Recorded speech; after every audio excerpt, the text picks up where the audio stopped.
তো দাঁত eczema fungus যেগুলো হয় সেগুলো কিন্তু অনেক খারাপ এবং অনেক চুলকানি হতে পারে। তো দাঁত একজিমা কি জন্য হয়? এগুলো একটা পরজীবী যেগুলো স্কিনে কিন্তু একবার হয়ে গেলে এগুলো সারতে কিন্তু বেশ কয়েক মাস লেগে যায়।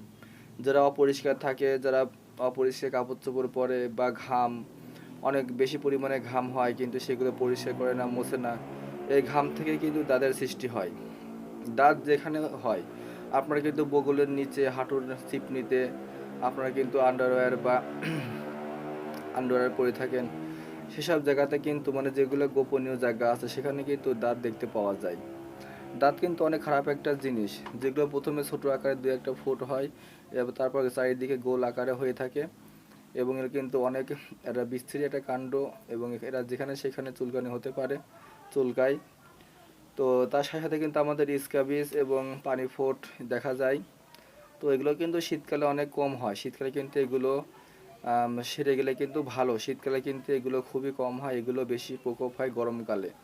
কারণ গরমকালে আমরা বেশি ঘামি এবং কাজ কাম কর্ম করার সঙ্গে সঙ্গে আমাদের কিন্তু এই ঘাম জমা হয়ে সেখান থেকে কিন্তু দাঁত একজিমা ফাঙ্গাস এবং স্ক্যাবিসের মতো চুলকানি হতে পারে, আবার হাতে পায়ে আঙুলে পানি ফোট হতে পারে। তো এইগুলো থেকে কি রক্ষা কিভাবে পাবেন?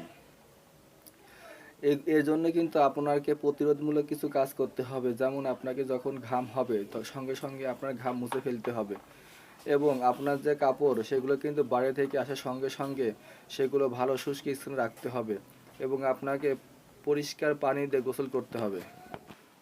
তো আর সঙ্গে সঙ্গে যদি দেখেন যে আপনার দাঁত হয়েছে ফাঙ্গাস বা স্ক্যাবিস এর মতো কিছু হয়েছে, তো সঙ্গে সঙ্গে আপনার বেডশিট থেকে শুরু করে আপনার জাঙ্গিয়া কাপড় চোপড় যা আছে সব কিছু গরম পানি দিয়ে পরিষ্কার করতে হবে। এমনকি আপনি যে সাবান ইউজ করেন সেই সাবানটি কিন্তু আর ইউজ করতে পারবেন না, আপনাকে শ্যাম্পুতে গোসল করতে হবে। তো এগুলো হওয়ার মেন কারণ হচ্ছে ঘাম এবং অপরিষ্কার জামা কাপড় এবং অপরিষ্কার পানীয় নাড়াচাড়া করা, কিন্তু এগুলো আমরা যখন করি সেগুলো বুঝতে পারি না যে আমাদের এটা কিভাবে হলো। আর একটা জিনিস যে আমাদের যখন ফাঙ্গাস বা দাঁত হয়ে গিয়েছে তখন আমরা এদিক সেদিক বা ভালো চিকিৎসকের পরামর্শ নিই না, আমরা কাছে ধারে যেসব ফার্মেসি আছে সেগুলোতে গিয়ে কিন্তু ওষুধ খাই। তো এই জন্য ফার্মাসিস্ট আমাদের তাদের ইচ্ছা মতো ওষুধ সাজেস্ট করে, যা ভালো ডাক্তার কাছে আমরা পরামর্শ নিই, এর জন্য কিন্তু এগুলো সমসাময়িকের জন্য কিন্তু কমে যায়, কিন্তু পরে আবার কিন্তু সেগুলো দেখা দেয় এবং চরম আকারে সারা গায়ে হতে থাকে।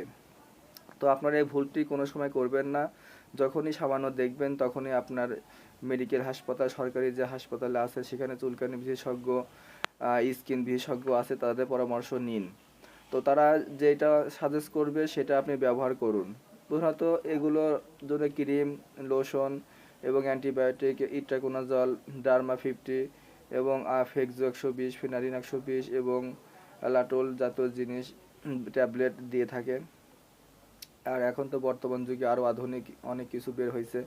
তো এগুলো আপনার মোটামুটি 7 দিনের মধ্যেই কিন্তু ডাক্তার দেখালে কমে যাবে, আশা করা যায়। আর আপনি যদি প্রতিরোধমূলক কিছু করেন, সবসময় পরিষ্কার থাকবেন, স্যাভলন পানিতে গোসল করলেন, আপনার পোশাক আশাক সবসময় ধুয়ে পরিষ্কার করে রাখলেন এবং আপনার যখন বাইরে যাচ্ছেন তখন আপনার হাত পা সবসময় পরিষ্কার রাখবেন এবং বাইরে থেকে যখন রুমে আসছেন, রুমে যখন আসবেন তখন কাপড় চোপড় ছেড়ে আপনি যদি গোসল করে নেন তাহলে কিন্তু আপনার শরীরে এই ঘামটাম যা থাকে নোংরা সব কিন্তু পরিষ্কার হয়ে গেল।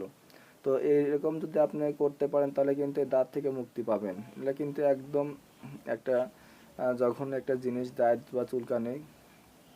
তো আপনারা শুনলেন যে দাঁত কী জন্য হয়, এর প্রতিরোধ এবং এর ওষুধ কী কী। তো অনেকে স্টেরয়েড ব্যবহার করে, তো এগুলোর ক্ষেত্রে স্টেরয়েড ব্যবহার করা মোটেও প্রয়োজন নেই। এগুলোর জন্য স্টেরয়েড ব্যবহার করবেন না। অনেক ডাক্তারের কাছে গেলে তারা এগুলো সারার জন্য স্টেরয়েড দেয়। তো স্টেরয়েড দিলে পরে এগুলো সেরে যায় কিন্তু পরে আবার হওয়ার সম্ভাবনা বেশি থাকে। স্টেরয়েড কিন্তু মানুষের শরীরের অনেক ক্ষতিকর। তো হ্যাঁ, প্রিয় ভাই বোনেরা যারা আমার ভিডিও দেখছেন, যদি নতুন সদস্য হয়ে থাকেন তাহলে সাবস্ক্রাইব করবেন। আর যারা পুরাতন যারা আছেন তার জন্য ধন্যবাদ। তো সবাই ভালো থাকবেন। আসসালামু আলাইকুম।